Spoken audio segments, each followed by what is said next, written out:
Assalamualaikum warahmatullahi wabarakatuh. Saya Thoibah Rodatul Jannah di Prodi Ilmu Komunikasi dengan nomor induk mahasiswa 0445181139. Di sini saya membuat video rekaman untuk tugas 3 dari mata kuliah Perencanaan Program Komunikasi. Saya membuat presentasi singkat dalam 5 menit ke depan, proposal perencanaan program komunikasi yang bertema Setetes Darah, Sejuta Harapan. Pada bab 1, pendahuluan, 1.1 latar belakang, kebutuhan akan darah di Indonesia semakin meningkat setiap tahunnya, terutama dalam situasi darurat, bencana, atau untuk pasien penyakit kronis seperti anemia, kanker, dan thalassemia. Namun, kesadaran masyarakat untuk melakukan donor darah secara rutin masih belum bisa. Oleh karena itu, diperlukan program komunikasi yang mampu meningkatkan pengetahuan, membentuk sikap positif, dan mendorong tindakan donor darah secara sukarela dan berkala. Kemudian 1.2, rumusan masalah. Bagaimana merancang program komunikasi yang efektif untuk meningkatkan partisipasi masyarakat dalam kegiatan donor darah. Kemudian di 1.3, tujuan program. Di sini saya membuat 3 poin, yaitu meningkatkan kesadaran masyarakat tentang pentingnya donor darah. Yang kedua, membentuk sikap positif terhadap kegiatan donor darah. Yang ketiga, mendorong partisipasi aktif masyarakat untuk menjadi pendonor rutin. Kemudian di 1.4 ada manfaat program. Saya juga membuat 3 poin dalam manfaat ini, yaitu manfaat program bagi masyarakat adalah mendapat informasi yang benar tentang donor darah dan termotivasi untuk berpartisipasi. Yang kedua, Palang Merah Indonesia itu sendiri adalah meningkatkan jumlah donor darah. Yang ketiga, bagi institusi pendidikan atau komunitas adalah menanamkan nilai kemanusiaan dan solidaritas. Kemudian di 1.5 ada ruang lingkup. Ruang lingkup dari program ini akan dilaksanakan di wilayah DKI Jakarta dengan sasaran utama generasi muda, yaitu dari umur 17 tahun sampai 35 tahun, melalui media sosial dan kegiatan offline seperti event donor darah yang bersponsor maupun tidak. Kemudian masuk bab 2. Di sini ada tinjauan pustaka dan kerangka teori. Pada 2.1, tinjauan pustaka, menurut Effendi tahun 2003, komunikasi adalah proses penyampaian pesan dari komunikator kepada komunikan dengan tujuan tertentu. Dalam konteks komunikasi organisasi, program komunikasi dapat menjadi instrumen penting dalam membentuk opini publik dan mendorong perubahan perilaku. 2.2 adalah teori yang digunakan. Di sini saya menggunakan teori dari aksi rasional, yaitu perilaku seseorang dipengaruhi oleh niat yang berbentuk dari sikap dan norma subjektif.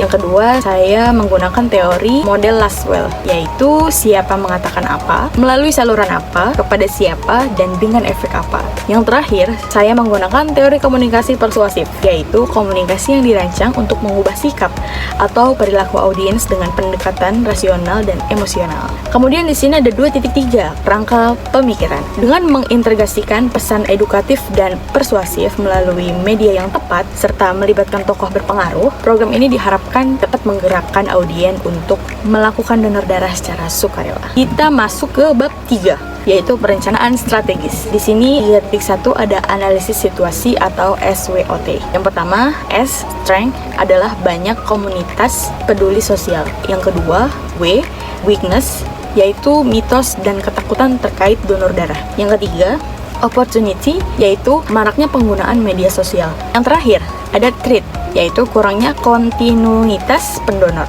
Kemudian kita masuk ke 3.2, yaitu target audience. Seperti yang sebelumnya saya jelaskan, generasi muda di usia 17-35 tahun, mahasiswa dan komunitas di Jakarta. 3.3, tujuan komunikasi. Ada 3 saya jabarkan di sini. Yang pertama, kognitif, yaitu meningkatkan pengetahuan tentang donor darah. Yang kedua, afektif, yaitu meningkatkan kepedulian dan empati. Dan yang terakhir, konatif, yaitu mendorong aksi donor darah secara nyata. Di sini ada 3.4, strategi komunikasi. Saya menggunakan strategi komunikasi secara pendekatan edukatif dan emosional, kemudian kolaborasi dengan influencer, komunitas, dan institusi pendidikan. Yang terakhir, penyebaran pesan melalui Instagram, TikTok, YouTube, dan media sosial lainnya. Kemudian di 3.5, pesan utama.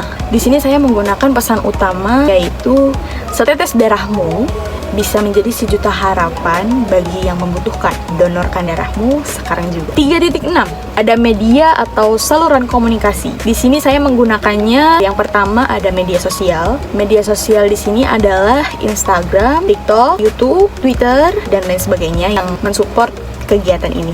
Yang kedua, event offline, yaitu Donor Darah Day, ketika ada peringatan tanggal donor darah sedunia. Yang ketiga ada media cetak, poster atau flyer. Kemudian kita masuk bab 4, perencanaan operasional. Di 4.1 ini ada rencana kegiatan. Yang pertama ada prakampanye, yaitu pembuatan konten edukatif dan promosi. Yang kedua pelaksanaan, yaitu event donor darah di kampus dan ruang publik.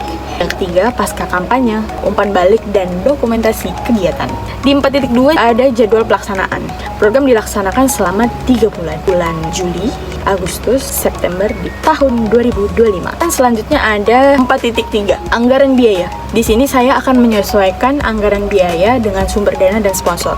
4.4, struktur organisasi pelaksana. Terdiri dari koordinator program, tim media, tim kreatif, humas, dan logistik. 4.5, evaluasi program. Yang pertama ada pra-evaluasi, yaitu kuesioner, pengetahuan dan sikap. Yang kedua ada proses, yaitu monitoring pelaksanaan kegiatan. Yang ketiga ada pasca, jumlah peserta donor dan engagement media. Kemudian kita masuk ke bab 5 sebagai penutup. Di sini ada kesimpulan. Program Setetes Darah Sejuta Harapan dirancang sebagai upaya strategis untuk meningkatkan kesadaran dan partisipasi masyarakat, khususnya generasi muda dalam kegiatan donor darah melalui pendekatan komunikasi yang terencana dan terukur.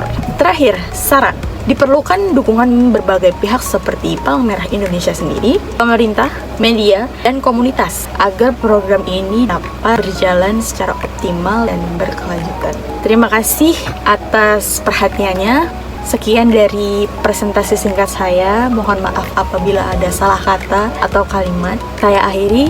Wassalamualaikum warahmatullahi wabarakatuh.